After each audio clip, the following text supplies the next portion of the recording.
زمعلت ذهبنا እግዚአብሔር ብዙሕ ጊዜ ክስታይ ዝመስለና ከምዚ ሓደ ጊዜ በኃይልና በኽእለትና ደው ዝበልና ይመስለና እግዚአብሔር ተዘይረዲካ እግዚአብሔር ተዘይረጊፍካ ንመዓልታ አይትሪዮን ያ እሱ ስለዚ ፈቀደ ብዝለና ቤቱለና ስሙ ይባረክ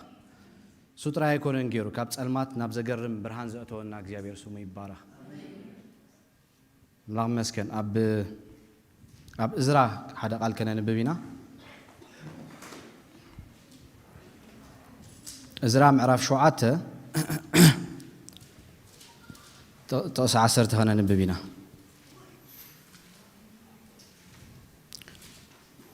እዝራ ሕግ እግዚአብሔር ንምምርማርን ንምግባርን ስርዓትን ፍርድን ከአብ እስራኤል ክምህርሲ ልቡ እንታይ ገበረ አዳለወ አምላክ መስከን ክንጽሊና ስለ ቃል እግዚአብሔር አምላክና ነመስክነካለና ቃል አምላክ ሕያው መስለጢ ካብ ክልተ ዛፉ ሴፍ ዝበልሕ እዩ ነፍሲ መንፈስ አካላት አንጉዕ ክሳዕ ዝፈሊ ዝሰጥም እዩ ኣብ ምሕላል ሓሳብ ይፈርድ ኢሉ ሕያው ዝኾነ ቃልካ እግዚአብሔር አምቦ ኣብ ማእከልና ክላኽ ንጸልለና ንእግዚአብሔር መንፈስ ኣብ ልዕሊ ማይ ከም ትዝንብ ዝነበርካ ሕጂ እውን እግዚአብሔር ነዚ ጉባኤ እዚ ክትቋጻጸሮ መንፈስካ ክገዝእ እግዚአብሔር ከምቲ ንሊድያውን ልባ ዝኸፈትካላ ልብና ክኽፈት ንጸልለና ተሪፉ ዘሎ ሰዓትና ጊዜና እግዚአብሔር አቦ ንስኻ ተረከቦ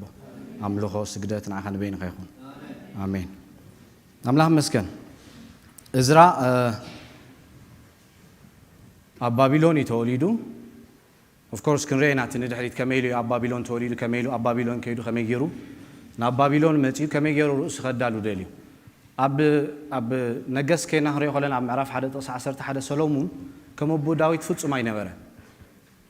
ሓጢአት ምስ ገበረ ምስ በደለ ብሰንኩታ መንግስት እንታይ ኮይና ብለና ቃል አምላክ ኣብ ክልተ ተመቂላ እቶም 10 ነገድ ሰሜናዊ መንግስት ንብሎም እቶም ክልተ ነገድ ካ ደቡባዊ መንግስት ንብሎም ነታ ሰሜናዊ መንግስቲ ሰማርያ ትባል ርእስ ከተማ ሂቦ አምላክ ታ ደቡባዊት ካ እስራኤል ርእስ ከተማ ማለት እዩ ስለዚ ሰሎሞን ከም ኣቦ ዳዊት ስለዘይከደ ታ መንግስቲ ኣብ ክልተ ተመቂላ ማለት እዩ እቶም ነገስታት ኣብ ሰሜናዊ መንግስት ዝገዙ 20 ነገስታት ወላ ሓደ ሰብና አምላክ ዘስመረ የለን ኣብ ካልኣይ ነገስት ምዕራፍ 17 ከይና ክንሪኦ ከለና ማንም ሰብና አምላክ ኣይተኣዘዘን ደቆም ብሓዊ ሕሊፎም ንሞሎኽ ሰጊዶም ይጥንቁሉ ነይሮም ዘይገበርዎ ነገር የለን ከምቶም ቅድሞም ዝነበሩ ህዝቢ እግዚአብሔር ሰጎጎም እንታይ ዝገበሩ ህዝቢ እዮም ነይሮም ርእሶም ዝሸጡ ህዝቢ እዮም ነይሮም እግዚአብሔር ካ ንበዳሊ ከይቀጽዕ ዝገድፍ አምላክ ኣይኮነን ስለዚ ናብ ምንታይ ሰዲድዎም ናብ ነነዌ ንጉስ አሶር እንታይ ገይሩ ብለና ነቶም ህዝቢ ምስ ወሰዶም ኣብ ሰማርያ ቁርብ ህዝቢ ገዲፉ ኣብ ካልኣይ ነገስት ምዕራፍ 17:24 ኣለና ንጉስ አሶር ዝተወሰኑ ሰባት ኣምጪ ካብ ዓዱ ምስቶም እስራኤላውያን እንታይ ክኾኑ ጀሚሮም ክዳቀሉ ጀሚሮም ሚክስ ኮይኖም እንታይ ኮይኖም ዘይጥዑያት ዘርኢ ኮይኖም ማለት እዩ ጸኒሑ እውን ታደባዊት መንግስቲ ስለዘይተኣዘዙ ብነበኮደነጾር ገይሩ እንታይ ገይሮም ናብ ባቢሎን ወሲዶም ኣብ ኤርምያስ ምዕራፍ 29 ከይና ክንሪኦ ከለና ካብ 4:5 ዘሎ ኣብታ ምድሪ ኪዱ ናብራ ግበሩ ሓዳር ግበሩ ተፋረይልዎም እግዚአብሔር ኣብ ጥቕሲ 10 እንታይ ኢሉ ኣነ ዝሓስበልኩም ሓሳብ 11 ሰናይ እዩ ስለዚ ንኹፋ ኣይኮነን እንዳክገብረኩም እየ ናብዛ ምድሪ ድሕሪ 70 ዓመት ክመልሰኩም እየ ኦኬ ንጉስ ባቢሎን ሓሊፉ ቂሮስ ዝበሃል ንጉስ መጺኡ ኣብ ኢሳያስ 45 ከይና ክንሪኦ ከለና ብዛዕባ እቲ ንጉስ ኢሳያስ ተነቢ ነይሩ ድሕሪ 150 ዓመት እዩ ዝትስእ ዘሎ ኣብ ምሳሌ 21 እንታይ ዝብለና ልቢ ነገስታት ኣብ ኢድ ኣምላኽ እዩ ከም ወሓይ ዝማይ ናብ ዝደለዮ ካ እንታይ ገብሮ እግዚአብሔር ይተወዮ ስለዚ ንቂሮስ ልቡ ደሪኽዎ እቲ ግዜ ስለዝኣኸለ እዝራ ክዛረብ ከሎ ኣብ ምዕራፍ 1 እንታይ ኢሉ ሰማይን ምድርን ሂብኒ ኢሉ ቂሮስ ኩላ ምድሪ ግዚኒ ስለዚ ግዛኣኒ ንኢየሩሳሌም መቅደስ ክሰርሓላ እግዚአብሔር ኣብ ልበይ እንታይ ገይርዎይ ኣቐሚጥዎ ስለዚ ዝፈቱ ሰብ ብድሌቱ ካብ ኢየሩሳሌም እንታይ ግበር ይበገስ እዚ ንጉስ እዚ ብ539 እዩ ንባቢሎን ሲዒርዎም ልክዕ ነታ መንግስቲ ምስ ሓዛ ድሕሪ 1 ዓመት እስራኤላውያን እንታይ ኢልዎም ናብ ዓድኹም ተመለሱ ንይሁዳን ንነገድን ማለት እዩ ሶሪ ንቢንያም ንክልቲኦም ነገድ እንታይ ገይርዎም ተመለሱ ኢልዎም ካብ ዝገርመኩም ዞርባቤል መራሒ ነይሩ እግዚአብሔር ሓደ ጊዜ ነገራት ክባላሾ ከሎ ነቲ መንግስትን ነቲ ክርስትናን ከዕሬልካ ጽቡቕ ዞርባቤል ከይና ክንሪኦ ከለና ካብ ይሁዳ ነገድ ዝመጸ እዩ ናይ ንግስነት ዘርኢ ዝሓዘ እዩ ኢያሱ ከይና ክንሪኦ ከለና ከዓ ካህኒ ሓንቲ ሃገር ብሰላም ክትነብር ተኾይና ክልቲኡ ነገር ክዕረ ኣለዎ መሪሕነት ብኣምላኽ ክግዛእ ኣለዎ እቲ ቤተ ክርስቲያን ዝበሃል ከዓ ብኣምላኽ ክግዛእ ኣለዎ ስለዚ ኣምላኽ እንታይ ገይሩ ብለና ንክልቲኡ ነገር መንግስትን ነቲ ሃይማኖትን ብመን መሊስዎም ብዞርባቤልን ብኢያሱን ማለት እዩ ምስ መፁ ኣብቲ ምድሪ እዝራ ካብ 1 ክሳብ 6 ዝዛረብቲ መጽሓፍ ብዛዕባ ዞርባቤል ብዛዕባ እዝራ ይኮነ ናብታ ምድሪ ምስ ኣተው ሓደ ነገር ኮይኑ ሸሽባዛር ዝበሃል እቲ ሚትረዳ ዝበሃል ናይ ፐርሺያ ኣዛዝ ዝነበረ ንብረት ንመን ሂቦ ንቤልሻዛር ክንደይ ወርሒ ተጓዒዞም መፅኦም ንኸባቢ 3 ወርሒ መን ይመራሒ ነይሩ ዞርባቤል ስለዚ ብ538 ኣብቲ ምድሪ ምስ ኣተው ድሕሪ 2 ዓመት እንታይ ገይሮም መሰውእ ሰሪሖም በቲ ኣብ ከባቢኦም ዘለው ዝነበሩ ህዝቢ እንታይ ኮይኖም ይብለና ተረቢሾም ፈሪሖም ኣብ ባቢሎን እዮም ተወሊዶም በዓል ዞርባቤል ናብ ዘይፈልጡ ዓዲ እዮም ዝመፁ ዘለው ነቲ ከባቢ ካልእ ሰባት እዮም ገዚኦም ዘለው የፍርሃካይ ግን እንታይ ገይሮም መፅኦም መሰውእ ሰሪሖም ንእግዚአብሔር መስዋዕት ሂቦም ንእግዚአብሔር መሰውእ ክትሰርሓሉ ከለካ እግዚአብሔር ይበርታዓካይ ኣብ ጸላእትኻ እንታይ ክትገብር ይገብረካ ክትገዝእ ይገብረካ ብድሕሪኡ እቶም ህዝቢ ቤተ መቅደስ ክሰርሑ ምስ ደለዩ እቶም ካብ ነነዌ ዘምጾም ምስ ተሓዋወሱ ህዝቢ መቅደስ ከይትሰርሑ ኢሎም ጠጠው ኣቢሎሞ ኣፈራርዮሞ መኸርቲ እንታይ ገይሮም ተሻይጦም ነቲ ምኽሪ እንታይ ክገብሮ ከባላሽዎ ኣብ ምዕራፍ 5 ኸይና ክንሪኦ ከለና እግዚአብሔር ንሃጌን ንዘካርያስን ተሱ ኢሎም መቅደስ ይሰራሕ ኣጆኹም ኣይትፍሩ ንዞርባቤል ኣጆኻ ከተንሳእከ እዚ ትሪኦ ዘለኻ ኣብ ከባቢኻ ዘሎ ኣፍሪካ ዘሎ ዘጨንቐካ ዘሎ ሜዳ ክገብረ ብመንፈሰይ ክጸርገልካ ኣጆኻ ተበገስ ልብቲ ህዝቢ ናብ ሓደ ሓሳብ መፅዩ መንፈስ ኣምላኽ ይተንኪፎ ድሕሪ 3 ዓመት of course ቂሮስ ምስ መፀ ቤተ መቅደስ ደው ኣቢሉ ምስ በልዎም ቂሮስ ሞይቱ 8 ዓመት ይገዝዩ ካምቤስ መፅዩ እሱ እውን ሞይቱ ንኸባቢ 16 ዓመት መቅደስ ንኸይሰርሑ ደው ኣቢሎም እግዚአብሔር ብ520 መፅዩ መቅደስ ክሰርሑ ዘተስኦም ዘሎ ጉልበት ስለ ዝሃቦም ሓይሊ ስለ ዝሃቦም ነቲ መቅደስ ክሰርሑ 4 ዓመት ወሲዱሎም ማለት መቅደስ ምስ ተሰርሐ ዞርባቤል ሞይቱ ኢያሱ ሞይቱ እዝራ ድሕሪ 3 ዓመት ይዝምለስ ዘሎ ሕጂ ዘገርም ነገር እዩ እዝራ ክምለስ ከሎሲ ኩሉ ነገር ይተባላሽ ጸኒሑ መንፈሳውነት መሪሕነት ዘይተባላሽዎ ኮርነር ኣብ እስራኤል ኣይነበረ ሕሉፍ ሓሊፍዎም ቶም መራሕቲ ናይ ቤተ ክርስቲያን ናይቲ ሃገር ዝነበሩሲ ኮራፕት ኮይኖም ተባላሽው ምስ ረኣዮ he was shock ኮይኑ በቃ ሰንቢዱ ስለዚ ኣርትዘክሲስ እንታይ ኢልዎ ንእዝራ ክትከይድ ተደሊኻ ፈቂደልካ ኣለኹ ሰባት ሒዝካ እንታይ ግበር ኢልዎ ናብ ዓድኻ ተመለስ እዝራ ናይ ጸሎት ሰብ እዩ ነይሩ ጸላይ ነይሩ ኣብ ኣህዋ ዝበሃል ቦታ ጸሎት ኣውጅ ይብለና ኣብዚ ሩባ ኤፍራጥስ ማለት እዩ ኣው ንብሙሉእ ህዝቢ እስራኤል ነቶም ምስኡ ዝኸዱ ሰባት ኣኪቡ ጾም ኣውጁ እግዚአብሔር ኣምላኽ ክረድኦም ንንጉስ ኣርትዘክሲስ እንታይ ኢሉ ተዛሪብዎሲ እግዚአብሔር ነቶም ዝደልይዎ ንጽቡቕ ስልጣኑን ክሩኡን ከዓ ነቶም እንታይ ዝገብርዎ ዝሓድግዎ ኢልናዮ ነርናሲ ወተሃደራት ሃበን ንምባልሲ ይሕኒኽን ኢሉ ስለዚ ምጸለዩ እግዚአብሔር ኣምላኽ ጸሎቶም ሰሚዕዎ ወተሃደራት ኣይንደልን ኢና ኢሉ ከመጽኡ ከለዉ ከባቢ 3 ወርሕዮም እንታይ ገይሮም ተጓዒዞም ማለት እዩ 700 ሰሙት ሒዙ ካብ 5,000 ክሳብ 10,000 ህፃናትን ቆልዑን ይተማልዩ መፅዩ ተመንገዲ ብጣዕሚ ዘፍራካ ግን እዝራ ምን ዝውከል ዝነበረ ሰብ እዩ ኣብ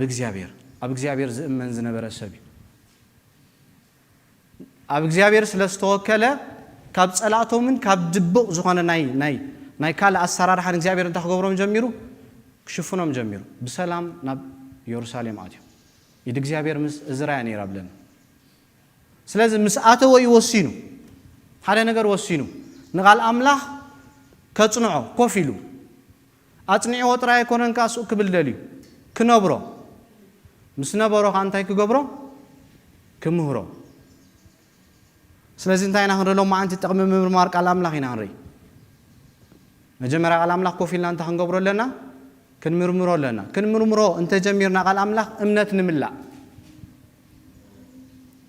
ዞርባቤል እዝራሲ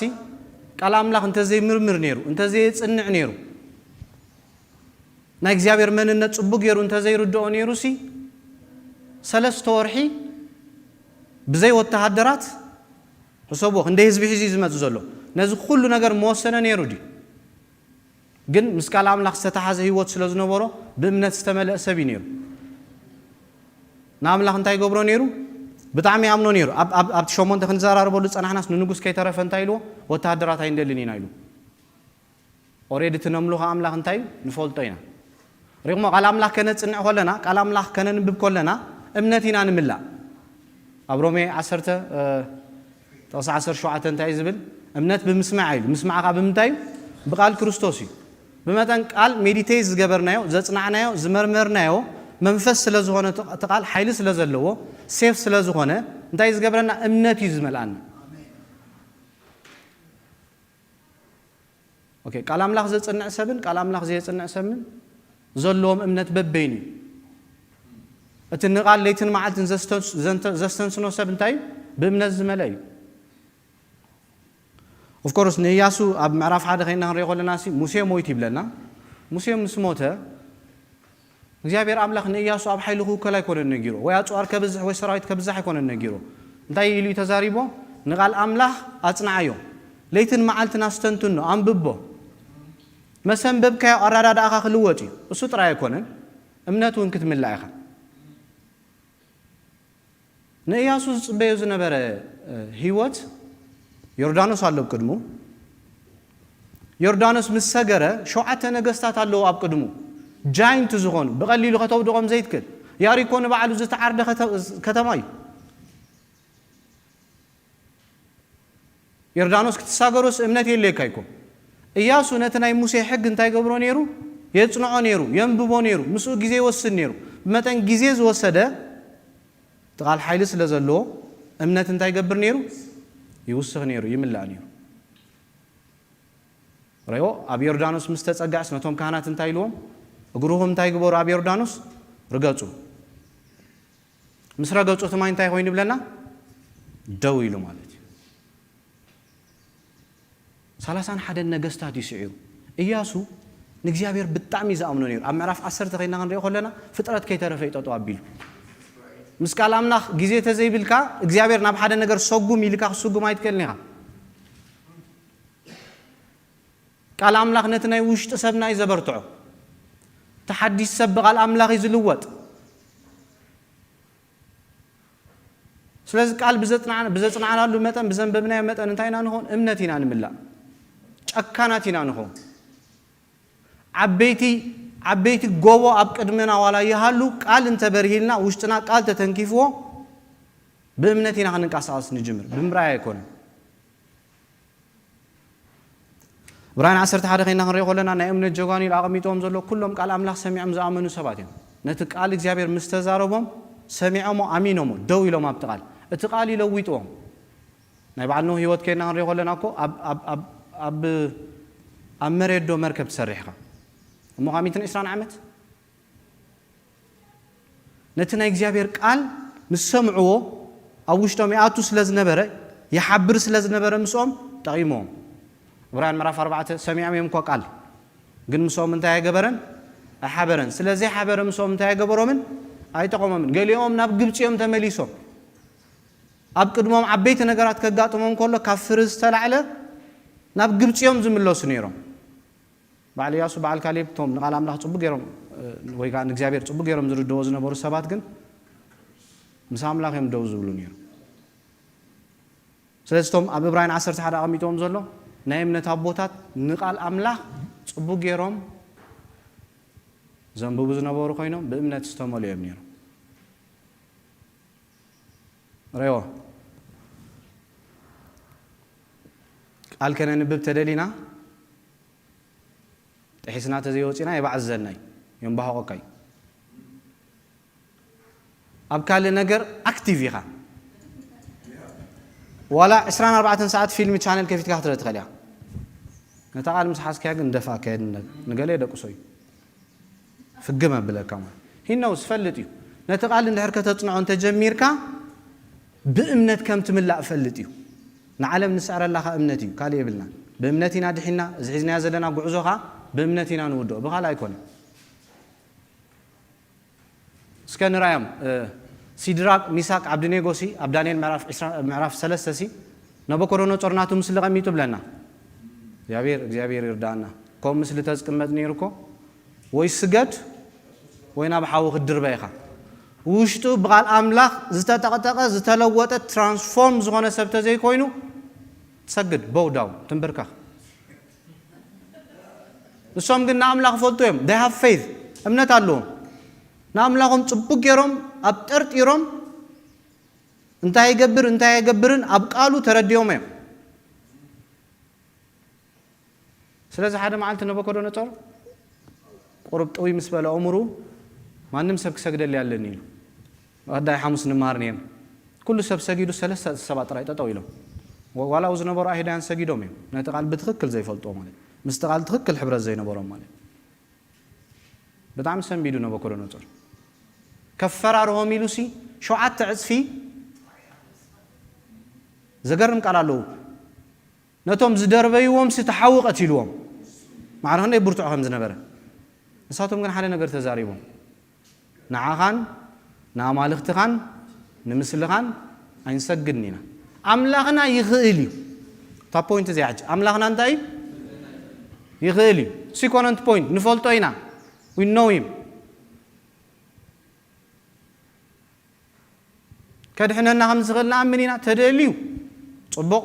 ተዘይደልዩ ግን ንዓኻን ናማልኽትኻን ንምስልኻን አይንሰግድኒና ሰይልካ ይኮነንኩም ዝበሃል ስለዚ ቃል ፈተና ኣሎ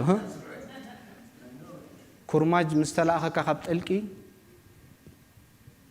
ምስ መንፈስ ቅዱስን ምስ ቃል አምላኽን ጽኑዕ ዝኾነ ሕብረት ተዘይጸኒሕካ ጠንጢንካ ክትከይድ ትኽእል ኢኻ ብዙሓት ሰባት ንጎይታ ዝስዕብዎ ዝነበሩ ሱር ዘይሰደዱ ደርብዮም ተመሊሶም ዴማስ ንባዕሉን ዓለም ኣፍቂርዋ እንታይ ኮይኑ ብለና ተመሊሱ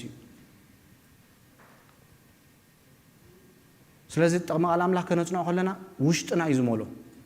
እዝራሪኹሞ ምስ ቃል አምላኽ እንታይ ዝብሎቲ ልቦ ኣዳለዎ ዝብሎሲ ሓሳቡ ኣእምሮ ውሳኒዩ ኩሉ ነገሩ ንኣምላኽ ዝተገዘእ ሰብ እዩ ከኣሊ ኢኻ ነይሩ ፍጡን ፀሓፋይ ነይሩ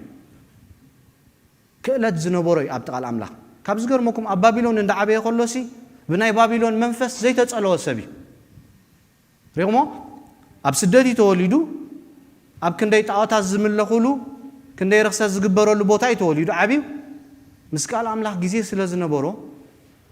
በቲ ኣብቲ ከባቢ ዝነበረ ናይ ባቢሎን መንፈስ ታይ ገበረ ኣይተጸለወ ጸላእ መጪኮ መመጪ ጣፍ ዘብለና ከነግሮም ከነማር ዝገብረና እኮ ቀጻሊ ዝኾነ የብልና ተኸታታሊ ዝኾነ ናይ ቃል አምላኽ ናይ ጸሎት ግዜ ተሊና ይፍትን እዩ ኣናቃኒቕካ ጥራይኻ ዝኸይድ ጸሪግካ ኣይኮነን ዝኸይድ ስለዚ እንታይ ዝመልአና ቃል አምላኽ እምነት ይመልአና ማለት እዩ ሓሳብ አምላኽ ከ ክንገብር ይገብረና يردأنا قال أملاح بمتن كوفيلنا زسمعنا حسب أملاح كردأنا يجمر رغم أبرومين تايزبل أب عصر تخلته اتباه زبلن مولون سناي حسب أملاح كن مرمرو نزع عالم زي كين مسل كانت نعمة جمرنا أتحسس بانا يلوت مالك حسب أملاح كردأنا يجمر حسب أملاح سبات هيكونوا زردونا of course بتي እግዚአብሔር ንማሕበሩ ዘሃባት ጸጋ ሰባት ይምሁርና ማሐከምሽ ኣብ ገዛና ኢና ግን በመጠን ዘሃብና ግዜ ሐሳብ አምላኽ ዝርዳና ሓደ ግዜ ሲ መንሳት ተኣኪብና ሆለናስ ሓንቲ ሓፍትና ሓደ ዓለማዊ ኣፍቂራቱ አጀንታይ ትብለና ኮፊልና ሆለና ናብ ሓደ ነቢ ኸይደሲ ምስተወድሲ ሐሳቡን እስከነግረን ይደሊ مسكادتسي هاي تزاربان حريقة متعلاس تزاربنا مالتي نزيات بيتي اللي أنا يردي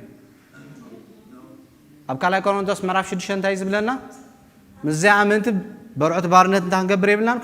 كن قران كم زي بلنا نجيرنا رديو ريغمو بتاع ما حزين شو قال أملاخ سأل مردعنا ويسأل من بابنا حسا أملاخ ينفلتنينا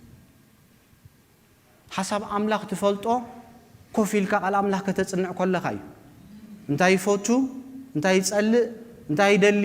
እንታይ ይደልን እግዚአብሔር ተላል ማለት እዩ ኮምፕሊት ይርዳእካ ሐሳብ አምላኽ ናብ ቅድስና አምላኽን ምፍራህን እንታይ ይገብረና ይወስተና ማለት እዩ ሪሆሞ ካልእ ሰብ ክምዕደካ ኢሉ መጺኡ ወዳይኮም ሰንበት ንማር ነና ዋላ ተኸፍእት ባህርኻ ይፈርሃካ እዩ ክነግረካ ይስከፍ ጃ ተይለዩሲ ክኸስሮኤ ክርሕቐኒ እዩ ትብል ማለት እዩ ቃል አምላኽ ግን ብመጠን ኮፍ ኢልካ ከተጽንዖ ከለኻ ትክክል እዩ ዝግስጸካ ተጋጊኻ ኣለኻ መንገድኻ እንታይ ይግበር ብለካ አጥዒ ተመለስ ኣብ ቲቶስ ምዕራፍ 2 ታይ ዝብለና ጸጋ አምላኽ ሲ እንታይ ተገሊጹሎ ንምድሓንካ ምሽ ሓቄ ነቲ ብሩኽ መጻእ ጎይታና ኢየሱስ ክርስቶስ እናተጸበና ኢሉ ግፍዕን ዓለማዊ ትምኒትን እንዳኸሓና ብቅድስናን በምልኾን ይኽነብር ዝመረና ቃል አምላኽ ረሞ ቃል አምላኽ ከተጽንዖ ከለኻ ቅድስና ይስኩዓካ ናአምላኽ ኢኻ ክትፈሮ ትጅምር ረሞ ንዓኻ ምንቲ ከይብድልሲ ንቃላትካ እንታይ ገበርኮ ኢሉ ኣብ ልቢ ዓቆርኮ ቃል ክትዓቁር ከለኻ ኢኻ ካብ ልጓም ዘይብሉ ናብራ ትምለስ ልጓም ቃል አምላኽ ከተጽንዖ ከለኻ ይግስጸካ ይርመካ ይመልሰካ ጳውሎስ ኒጢሞቴዎስ ክዛረበ ከሎ ኣብ ካልኣይ ጢሞቴዎስ ምዕራፍ 3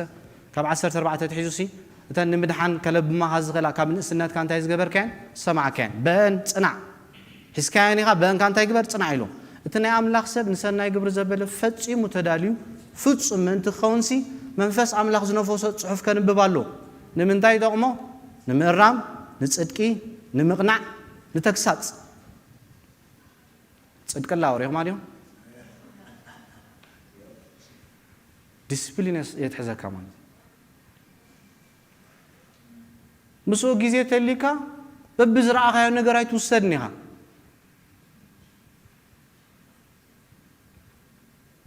ሪሆሞ አምላኽን ሰይጣንን እሙሮና እዮም ክቆጻጸርዎ ዝደልዩ እቲ ውግእ ኣብ ነፍሲ ነፍሱ ዝተሰዓረ ሰብ ናብቲ ካልእ ዓለም ብቐሊሉ እንታይ ዝገብር ዝቃላዕ ማለት እዩ ቃል አምላኽ እንታይ ዝብለና ሰይጣን መጺኡ ንይሁዳ ሓሳብ የእትሉ ሪሆሞ ከፋት ተኾይኑ እሙሮኻ ንቃል አምላኽ ዝኾን ጊዜ እንተዘይብልካ ነቲ ሓደ ሓይሊ ብቐሊሉ ኢኻ ተእንግዶ ማለት እዩ መስአት ወልካ ተቐበሎ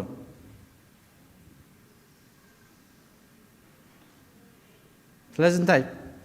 ቃል አምላኽ ናብ ቅድስና እዩ ዝወስደና ማለት እዩ ኦኬ ካብ ርእስና ከያውፃና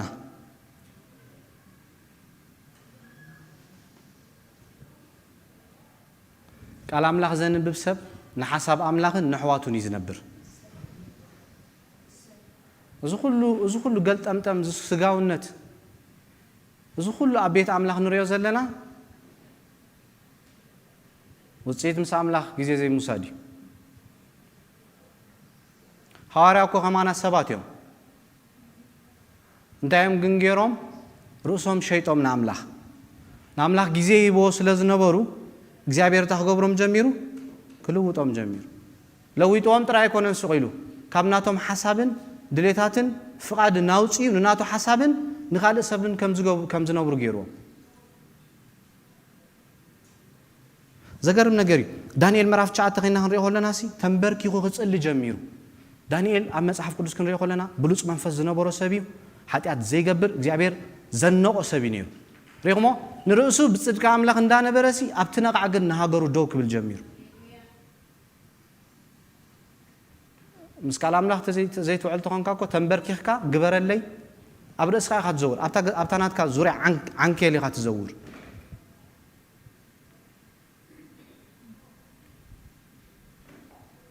ዳንኤል ስለ እስራኤል ክንሳሕ ጀሚሩ ኣነ በዲለካ ኣቦታተይ በዲሎምኻ ብዘላ ሃገር ጠሊማትካ ሕግኻ ዝሓለዎ ሰብ የለን ስለዚ ተመለሰና ኢሉ ርድኣና ኢልዎን ኣምላኽ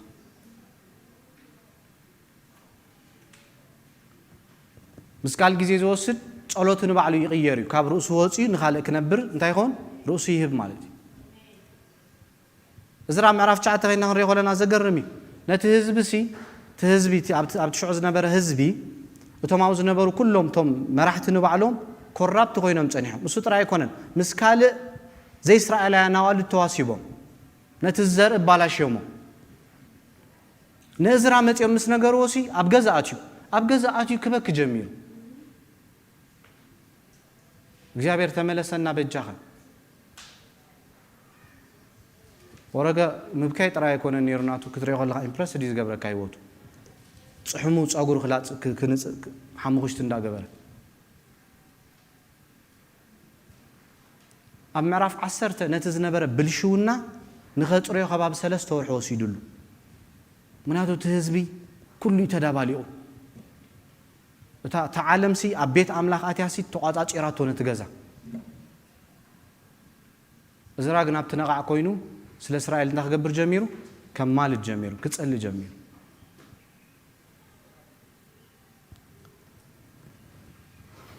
نهمية معرف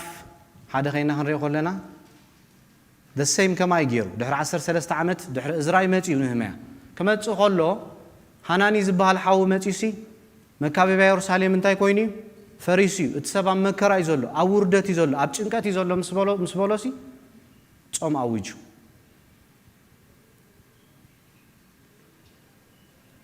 ብዙሕ ኮ ስለ ሀገር እንሰሚና مش حكي ብዙሕ ዘይድል ነገራትና እንሰምዕ ዝሆን ዘሎ ማለት ግን ኣብ ዘለና ኮምፎርት ዞን ኢና ዘለና ካብ ዝገርመኩም ንህምያ ይበልጽ ነይሩ ህይወቱ ካባናን ላዕሊ እሱ ኣብናይ አርትዘክሲስ ቦታ አቀባል ወይኒ ነይሩ ናይ 120 ሀገራት ዘማሓደር ዝነበረ አርትዘክሲስ ናቱ ናይ ወይኒ ጥዒሙ ዝህብ ዝነበረ ሰብሲ ሰባት ካብ እስራኤል መጽኦም ሓው መጽ ምስ ነገሮ ልቡ ተወጊዩ ተንበርኪኹ ስለታ ሀገር ታገብር ጀሚሩ ክጽል ጀሚሩ እተቃሊና ብዙ ወስቶም በመጠን ቃል አምላክ ዘጽናዕናዮ نفله مجمرة رأسنا نعملك كنبر نجمر لحرق زابير كاب رأسنا خوص عنا يجمر نخالوه تيشعن برخة زقبرنا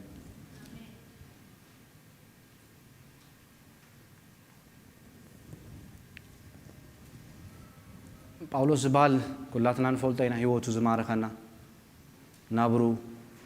بفلاي ناتو هيوت كتزنا وغلقا كاب مصحف قدس وصاي بدعمي زمارخه كاسبينيو ابرومي معرف تشعته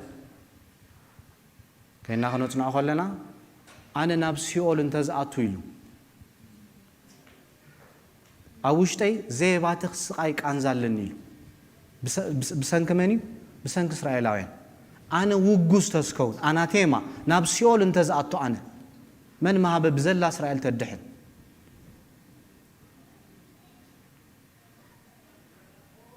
سالساي سماي بس خمس متسينا نفولتو مش حكي ناكزيابير هلاونت العلمان نمريز متسا تعيمو زمتسا كروسوس تغلصلو እግዚአብሔር አምላክ ቢይዱ አበይት ትምርትን ተአምራትን ዝገበረ ሰቢ ተአምነ አምላክ ዝፈልጥ ሰቢ ነይሩ ግን ካብ ምንታይ ወጪው ካብ ህይወቱ ወጪው ንኻል ሰብ ከነብር ጀሚሩ ማለት መን በሃበ አነ ናብ ሲኦል ተስከይድ ህዝብ እስራኤል ታይ ተዝገብረለይ ተዝድሕነለይ ማለት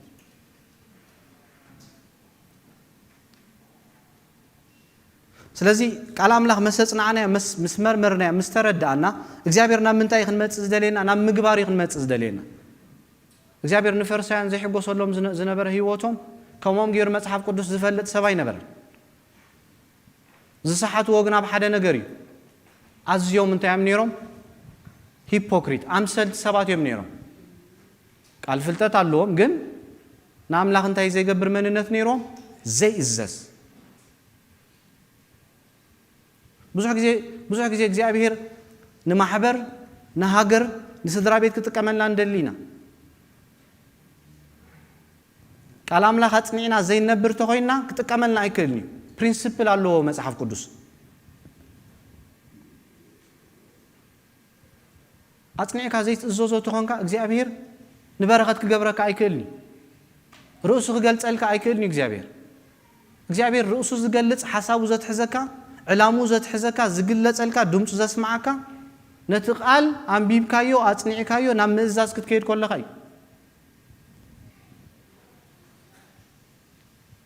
أنت زي تعزيز كاك زيابير من إنه تقلت الكا يكل أبراهام نراي كابورنا كاب حران كم تأخلو كتوع أخلوسي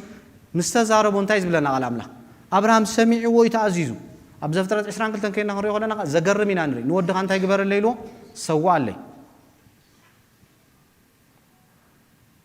ኣብ መጽሓፍ ቅዱስ ዝተገለጸሎም ሰባት ቀሲልና ህይወቶም ንራእዮ ህዲልና ንራእዮ ብዙሓት ኣለዉ ዝምስጡና ኩላቶም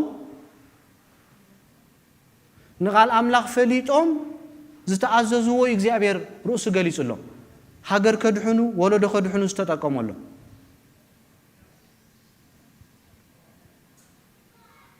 ኦኬ ሳሙኤል ከይና ክንሪኦ ከለናሲ ደቂ ኤሊ ነይሮም ኣብቲ ቦታ ደቂ ቢልያል ምዃኖም ቃል ኣምላኽ ይነግረና እቲ መስዋዕቲ ከይተሰወእሲ ካብ ኣቦም ኢድ ከይዶምሲ ገና ኮት መስዋዕቲ ይዓረገን ካብ ኣቦም እቲ ዝብላዕ እንታይ ይገብሩ ነይሮም ይምንዙዕ ነይሮም ሕሉፍ ሓሊፍዎም ምስተን ኣብቲ ከባቢ መቕደስ ዝነበራ ደቂ ኣንስትዮ እንታይ ይገብሩ ነይሮም ይድቁሱ ነይሮም ሪኦሞ ሳሙኤል ግን ዘይተበከለ መንእሰይ ነይሩ ይርዮ ነይሩ ነቲ ኩነታት ግን ንቓል ኣምላኽ ኣጽኒዑ ርእሱ ከግዝእ ዝፈተወ ሰብ ነይሩ ቃል ኣምላኽ ናብ መን ከም ዝመጽ ዝነግረና ናብ ሳሙኤል ከም ዝመጽ ዝነግረና ደቂሱ ከሎ ድምጺ ክሰምዕ ጀሚሩ ንሳሙኤል ብራእይ ክግለጸሉ ጀሚሩ እግዚአብሔር ብድሕሩ እንታይ ክገብር ጀሚሩ ሞር ሳሙኤል ንቓል ኣምላኽ ፈሊጡ ርእሱ ከግዝእ ምስ ጀመረ ክእዘዝ ምስ ጀመረ ናቱ ትንቢትሲ ኣብ ባይታ ይወደቕኒ ነይሩ ማይ እንዲ ዝገርመኩም ካብ ዳን ክሳብ ቤርሸባዕ ስሙ ገኒኑ ካብቲ ዝለዓለ መሬት እስራኤል ክሳብቲ ዝተሓተ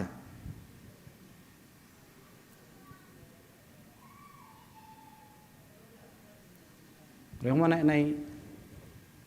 ናይ ውልቅናን ናይ ሃገርን ደረጃ ክንሪኦ ከለና ኩላትና ኮ ንጽሊና ስለ ሃገር ምሽ ሓቀይ ንበኪና ንጽሊና እስከ ነፍስ ወከፍና ህይወትና ንራእዮ ነቲ ቃል ግን ንእዞ ዘለና ዲና ዝበዝሕ ግዜ እንታይ ሓይልና ነጽንዕ ታ ምእዛዝ ናብታ ምምሃር ኢና ንጎይ ከምኡ ግን ኣይኮነን ክኸውን ዘሎ መሰጽናዕናዮ ናብቲ ምእዛዝ ኢና እንታይ ክንገብር ዘለና ርእስና ክንሸይጥ ክንህብ ዘለና ጳውሎስ ንጢሞቴዎስ ክዛረቦ ከሎሲ ኣነ ክሳብ ዝመጸካ ኣብ ቀዳይ ጢሞቴዎስ ክንሪኦ ከለና ምዕራፍ 4 ኣነ ክሳዕ ዝመጽእ ናብ ምምሃር ናብ ምምዓድ እንታይ ግበር ኣቕልብ ተዓቢ ከም ዘለኻሲ ኣብ ኩሉ ሰብ እንታይ ይገበር ይፈለጥ ነዚ ኸ እንታይ ግበር ርእስኻ ወፊ ርእስኻ ሃብ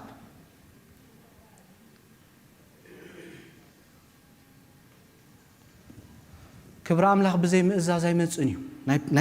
ናይ ቃል እግዚአብሔር ፕሪንሲፕል እዩ ካብ ዘፍጥረት ጀሚርና ክሳብ ራእይ ዮሃንስ ነጽንዓዮ እንተጽኒዕናዮ እግዚአብሔር መንነቱ ዝገለጸሎም ሰባት ፈሊጦሞ ዝተኣዘዝዎ ብመንገድታቱ ምኻድ ዝመረጹ ሰባት እዩ ሓሳቡን ኣጀንድኡን መንነቱን ክገልጸሎም ጀሚሩ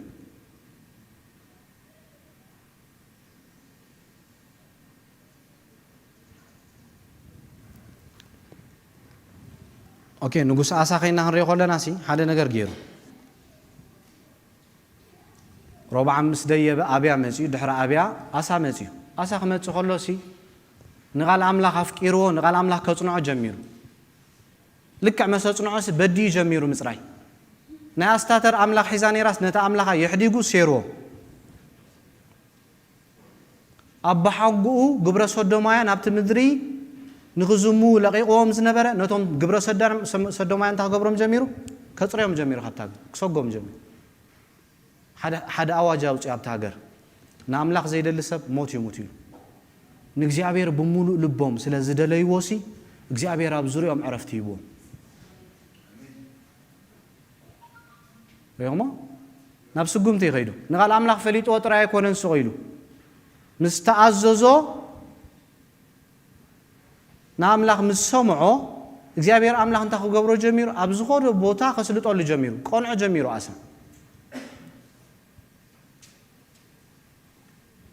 ኣብ ካልኣይ ነገሥት ምዕራፍ 18 ንጉስ ሕዝቅያስ ዝበሃል ሰብ ኢና ንረክብ ንጉስ ሕዝቅያስ ናብ እግዚአብሔር ኣምላኽ ንቓል ኣምላኽ ከጽንዕ ምስ ጀመረ ናብ ኣምላኽ ጠቢቑ ብለና ንኣምላኽ ብሙሉእ ሓይሉ ክደልዮ ጀሚሩ እሱ ጥራይ ኣይኮነን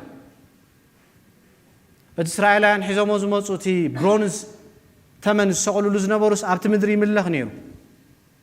መጀመርያ ንዑ እንታይ ገይርዎ ብለና ሴርዎ ንብዘላ ሃገር እስራኤል ናብ ምንታይ ክመልሳ ጀሚሩ ናብ ኣምላኽ እንዳዞረ ኣብቲ ጥቕሲ ዘገርም ነገር ኣሎ ንቓል ኣምላኽ ኣጽኒዑ ምስ ነበሮ ምስ ጠበቐ ናብ ኣምላኽሲ ኣብ ዝኸዶ ዘበለ ኩሉ ይሰልጦ ነይሩ ይቐንዖ ነይሩ ረሞ ኣንቢብና ምስ ነበርና እዩ እግዚኣብሔር ኣብ ኩሉ እንጓዓዞ ጉዕዞ ኣብ ንረግጾ ቦታ ኣብ እንኸዶ ቦታ ዓወት ዝህበና ኣምላኽ ኣይዕሾኒ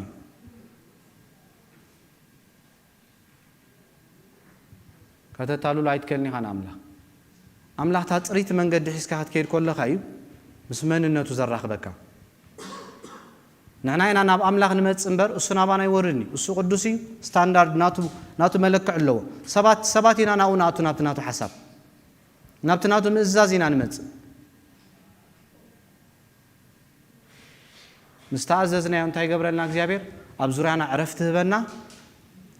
ኣብ እንገብሮ ዘበለ ኩሉ ከዓ ዕዮ እግዚአብሔር يقنعلنا يسلطلنا ማለት ዮሴያስ ሪና ነርና ዘገርም ነገር ኣብ ካላይ ነገስ ብፍላይ ኣብ ካላይ ዜና መዋዕል ጥቅስ 34 ምዕራፍ 34 ጥቅስ 31 ከይና ንሪኦ ከለና ኣብቲ ምድርሲ ዮሴያስ ንኣምላኽ ክደልዮ ምስ ጀመረሲ ንቓል ኣምላኽ ምስ ረኸቦ ከጽንዖ ምስ ጀመረ ክነብሮ ምስ ጀመረ ነቲ ቃል ክነብርሲ ኪዳን ኣትዩ ዮሴያስ ወዲ 8 ዓመት ኢና ንግስነት መጽ ወዲ 16 ዓመት ንበይኑ ንኣምላኽ ክደልዮ ጀሚሩ ብውልቁ ወዲ 22 ዓመት ክኾን ከሎ ንብዘላ ሃገር እንታይ ገይርዋ ናብ ኣምላኽ መሊስዋ እሱ ዘይፍረሶ መሰዊኢታት ኣይነበረ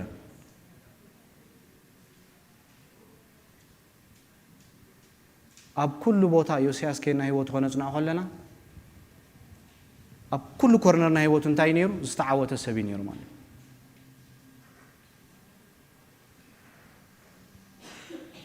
ስለዚህ ረይኹም እዝራ ናብቲ ምድሪ ክመጽእ ከሎሲ ሓደ ነገር ተረዲዎ ምስ ቃል ኣምላኽ ግዜ ይወስድ ስለ ዝነበረ ንቃል ኣምላኽ ኣጽኒዕካ እንተ ምሂርካዮ እግዚአብሔር ከም ዘይቕንዓልካ ተረዲዎ ብቃሉ ስለዚህ ሕጊ ስርዓት ኣቐሚጡ መጀመርያ ንቃል ኣምላኽ ከጽንዕ ብድሕሩ ክነብር ብድሕሩ ክምህር ክነብር ምስ ጀመርናኮ እዚ ገዛ ክመሊ እንታይ ዝብለና ኣብ ግብረ ሐዋርያት ሓሳቦም ንኣምላኽ ስለ ዝሸጡ ናይ ገዛ ርእሶም ኣጀንዳ ስለ ዘይነበሮም ኣብ ፀጽባሕ እንታይ ደን ዝውሰኻ ነይረ ነፍሳት ይንኮዙ ነፍሲ ተዘይተወሲኹም ኣብ ምልክት ሕቶ ኢና ርእስና ነተዋ ዘለና ገለ መስመር ሚስ ትገበር ነይሩ ምክንያቱ እግዚአብሔር ናይ ፍራ ኣምላኽ እዩ ኩሉ ግዜ እንዳገዛእና እንዳፈረና እንዳጣሓስና እንዳዓበና እንዳተለወጥና ክንከይዱ ኣጀንዱ ኣብ ልቡ ዘሎ መደብ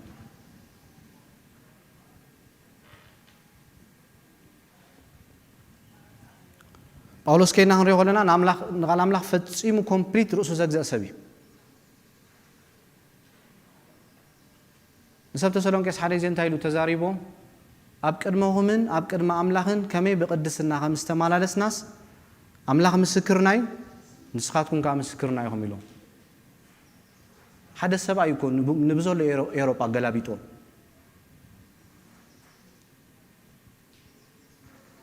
ኦኬ ኣብቲ ሚስዮናዊ ጉዕዞ 3 ግዜ እንዲኸይዱ ኣብቲ ዝኸዶ ግዜሲ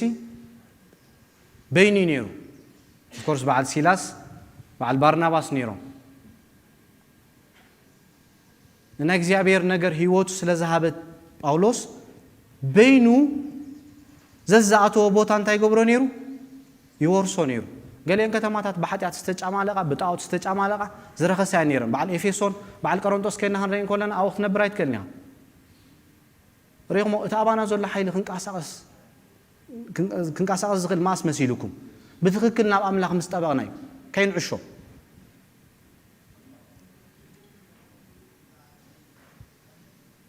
ሃይማኖታዊ ስርዓት እንዳገበርካ እግዚአብሔር ንዓኻ ለዊጡ ወለዶ ክልውጥ አይክልኒ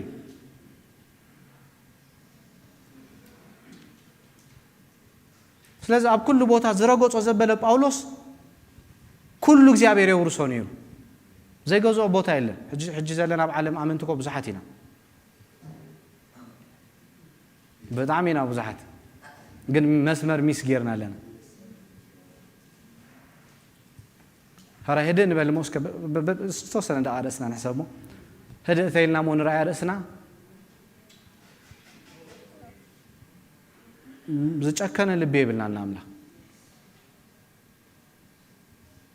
أملاخ مزجاكنا لبي يسرح أغدي مخاب حدارون لعلنا أملاخ زب كابيوتون لعلنا أملاخ زب كل نجارو قديفو نأملاخ زقمت أسابي إغزابير زتكمل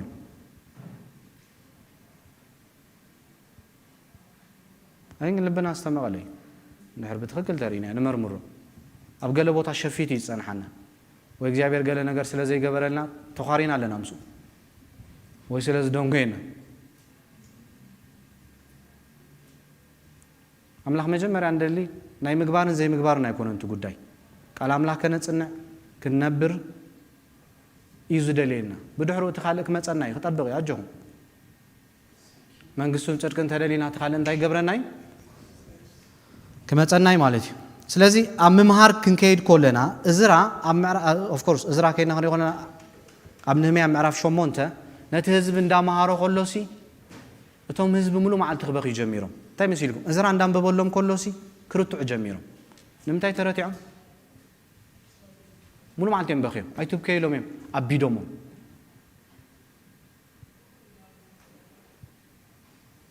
تنبركي خنا نهاجرنا بس حيا خمزخون كمز جبراب هيوتي يخون اللي إلا أنت تزاربنا لبنا أبكال بوتها أغميتنا زيابير ولا حنت نجار جبرايك أين سلتنينا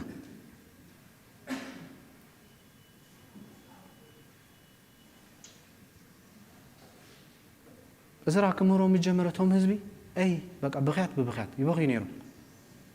مناتو تسمرح انتي نيرو مسيلكم حق زقمت أسابي كتصنع كنبر كمهر انتي زقبري رؤسو شات أسابي نزاد درجة زي أكساب زي حازنا إجابير كتكمل لاي إلا أنا حسبت لينا عمتاتنا ينا هنبلع طاب كلام لحظة الله يزنقركم دول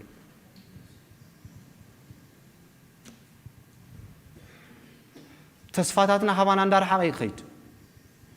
تكزيابير زمد دبلنا نقر كيرا خبنا يمكن كين نخلينا ناتو عم مسحف قدوس ناملاخ مزاز أبيهم نام أملاخ زيت أبقو سب قليم عم مدرب دام تودي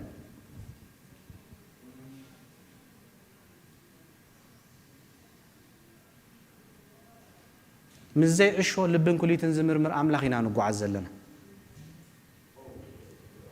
أبزوت دراما خسر خيلي نسخاتكم وناب كالبوتا دراما تسرحوا تخليهم زستقل هنا يناب قدمو كاوزو مولو فطور يلن مني زئزز مني زيزز مني أو طبيعو زلو مني أي طبقان صبو غيرو سيفولتاي سلازم مستعززنا ينتاي زخونا بهيوتنا صلوت نخون أبناي تاريخ بتكريستيان كيدنا زرعنا يم سبات እግዚአብሔር ስተጠቀመሎም ሰባት ክንምርምሮም ኮለና ህይወቶም ኩላቶም አዝዮም ናብ አምላኽ ስተጸጉዕ ሰብም ነይሮም ንብዙሓት ሰባት ካንታይ ገይሮም እግዚአብሔር ተጠቂሙሎም ካብዛ ምድር እንታይ ገይሮም ሓሊፎም ከዶም ጳውሎስ ዝኹሉ ቦታ ክገዞ መናፍስቲ ከውፅእ ኣብ በዓል ኤፌሶን ብፍላይሲ ኤፌሶን ዝረኸሰ ከተማ እዩ ነይሩ ነታ ኣፍሮዳይታ ነታ ኣርጢመስ ትበሃል ኣምላኽ وتم عودات هبت ختمة زنبورو بمولهم كيدوم يماو زموت زجبر نيرو كمان بهالي نيرو حيالات أنقل تيم نيرو تعوز نبرة منفس نب بعد أكياز بهال نب بعد كورنثوس نب بعد مكرنيا خي ترى فزمجب زنبرة منفس نب زسايد تمتينا خان بعد جلاتيا زمجب زنبرة منفس حدا سبي أتيو نب إفيسو እግዚአብሔር በጳውሎስ ገሩ አው አበይት ትምህርትን ተአምራትን ገሩ በተከተማ ወቶም ጠንቆልቲ ነተ መጽሐፍትም ጽዮም አረኪቦም አንዲዶም እተሰንደዱ መጽሐፍ ንኸባቢ ሽሕ ሰብ ናይ ወርሒ ደሞዞም ዝኸፍል ይነሩ እንታይ ሚስጥሩን እንታይልና ጳውሎስ ከም እዝራ ሕግ ዝሓለወ ሰብ እዩ ዳትያም ክዛረቡ ከሎ ሰባት ልቦም ውጉ ነሩ ክዛረቡ ከሎ ሰባት ፍወሱ ነሩ ክዛረቡ ከሎ ገሊኦም ካብ ጥልቅ መንዚዖም ይውጽኦም ነሩ ትምህርትን ተአምራትን በመጭዳር አይመጽእኒ ትምህርትን ተአምራትን በመንባብ بمنبر بمئزاز يزمت برينسيبل كاين سبر كون الكاي داي سلاسة زارب كلكم قال سلازوج أخلكم أبتا ما أكل استبالا شوتي وتليا أي فتسأمني تعال እግዚአብሔር ንባዕሉ ቃል ክበና ከሎ እቲ ቃል ዝፍጸም ክንእዘዝ ከለና እዩ ሐሳብ አምላኽ አባና ዝጸንዕ ክንነብር ከለና ጥራይ ተዘይ ኮይኑ ኾሚሊ ዝቕጽል ህይወትና ማለት እዩ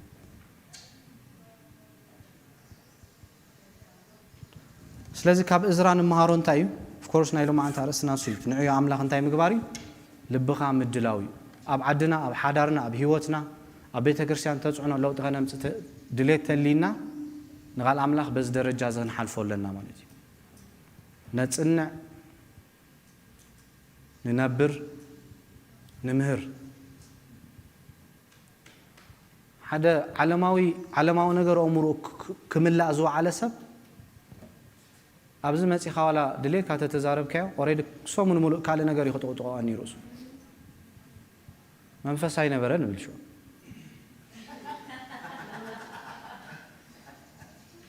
ኣብ ገዛኻ ስሩዕ ህይወት ተሊካ ሓደ ሰብ ኣብዚኣ ክምር ከሎ እግዚአብሔር ንዓኻ ጥራይ ክራኸበካ ኽእል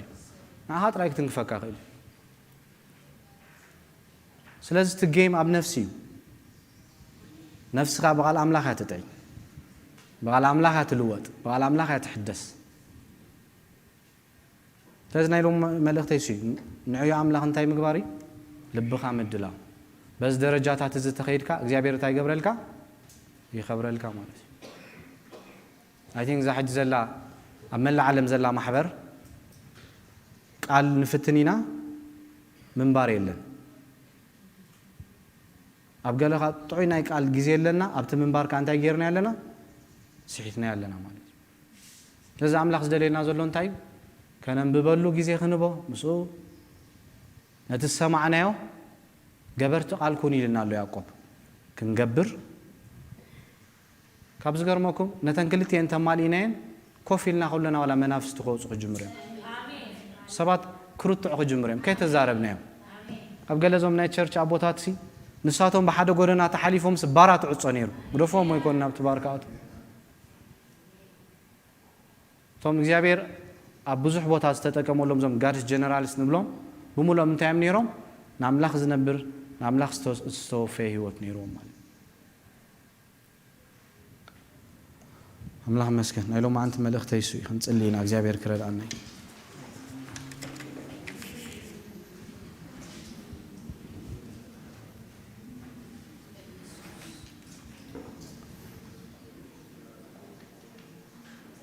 እዝራ ንእግዚአብሔር ርእሱ ዝሸጠ ሰብ ስለ ዝነበረሲ ኢድ እግዚአብሔር ምስኡ ነበረት ይብል እታ ሕያወይቲ ኢድ እግዚአብሔር ሲ ምሳይ ነበረት እዩ ምስኡ ክትነብር ዝገበራ ንቓል ኣምላኽ ክምርምር ንቓል ኣምላኽ ክነብር ክምህር ርእሱ ስለ ዝሸጠ እዩ እግዚአብሔር ኣቦ ንጸልለና ብጎይታ ብኢየሱስ ክርስቶስ መዓልትና ጊዜና ዘመንና ንስኻ ተቆጻጸሮ እግዚአብሔር ንቃልካ ናይ ምምርማር ሸዋት ሃበና ጥሒስና ንወጸሉ እግዚአብሔር ቅንያቱ ኹፍዩ ከም ለባማት ጊዜ እንዳዓደግና እግዚአብሔር ኣቦ ቃልካ ክንምርምር ክትረድኣና ንጸልለና مسمرمرنايو እግዚአብሔር አቦ መሰንበብናዮ መሰጽናናዮ አንቢቦም እግዚአብሔር አቦ ዝርስዑ ዝገድፉ ዘይኮና ነበርቲ ቃል ክትገብረና ንጸልለና እግዚአብሔር እስኻ ምስንዘዘካ ጥራይኻ እግዚአብሔር ኃይልኻ ትገልጽ ቃልካ ኮሚ ዝምህረና እግዚአብሔር አቦ ንዘዘሉ ጉልበት ጸጋሃበና ዝቅድሶኩም አነ እግዚአብሔር አምላክኩም የዝበልካ እግዚአብሔር ቀዳሲና ዝኾንካ ኩሉንትናና እግዚአብሔር ክትቋጻጸሮ ክትረድአና ንጸልለና ክሳብ ምጽአት ጎይታ እግዚአብሔር አቦ መንፈስኩም ነፍስኩም ይተሐሉ ይልካና ያኻ እግዚአብሔር አቦ ዝቅድሶኩም ከአምላኺ እሙኒ ክገብሮ ይተባይል ተጻሒፍኩም ዘሎ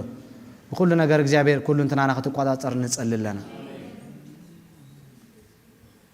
እግዚአብሔር ንዓኻ ዝናፍቕ ሸዋት ክፈሰና ንጸልለና ዓለምን ፍትወታን ተሐልፍ ያ እግዚአብሔር አቦ ፍቃድካ ዝገብር ፍቃድካ ዝእዘዝ ፍቃድካ እግዚአብሔር ሰሚዑ ዝነብር ሰብ ምሳኻ ንዘለዓለም ከም ዝነብር ቃልካ ነጊርና እዩ ነዚ ጀሚርና ያዘለና ዘለዓለማውነት እግዚአብሔር በሐላፊ صباح نقول እግዚአብሔር حاول بزندو ነገር ከንሾጥ አትራድ አና ነጽልለና እግዚአብሔር ንድሕሪ ዘምልስ መንነት እግዚአብሔር ካባና ቀንጣጥ ነጽልለና ከምት እስራኤላውያን እግዚአብሔር አቦ ግብጽ ሽጉርት እንዳበሉ ብልቦም እግዚአብሔር አቦ ናብ ግብጽ እስተመለሱ ኮሙ ከይኮነልና ነጽልለና እግዚአብሔር ናምላኽ ሰማይ እግዚአብሔር ፈኒኻ ገዲፍካ ያሜኻ نحن قلنا عخان دليك لنا እግዚአብሔር نحن قلنا عخان نافق لنا እግዚአብሔር አቦ ጸጋህ አፈሰልና መንፈስካ አፈሰልና ነጽልለና እግዚአብሔር ስለትረዳና ስለትድግፈና ንባረከካለና ነታት ደሌካ ነፍስ ስኻ ሰናይኻ ነታት ደሌካ ነፍስ ስኻ ቀረባይኻ ሞ እግዚአብሔር አቦ ካብ ሕጅ እግዚአብሔር ከምቲ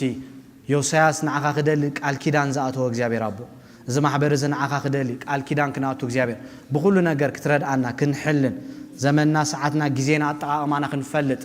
ኣብቲ ዝረኸብናሉ ጊዜ እግዚአብሔር አቦ ቃልካ ክናፍቅ ምስ ቃልካ ጊዜ ክንወስድ እግዚአብሔር ጸጋኻ ኃይልኻ ክፈሰልና ነጽልለን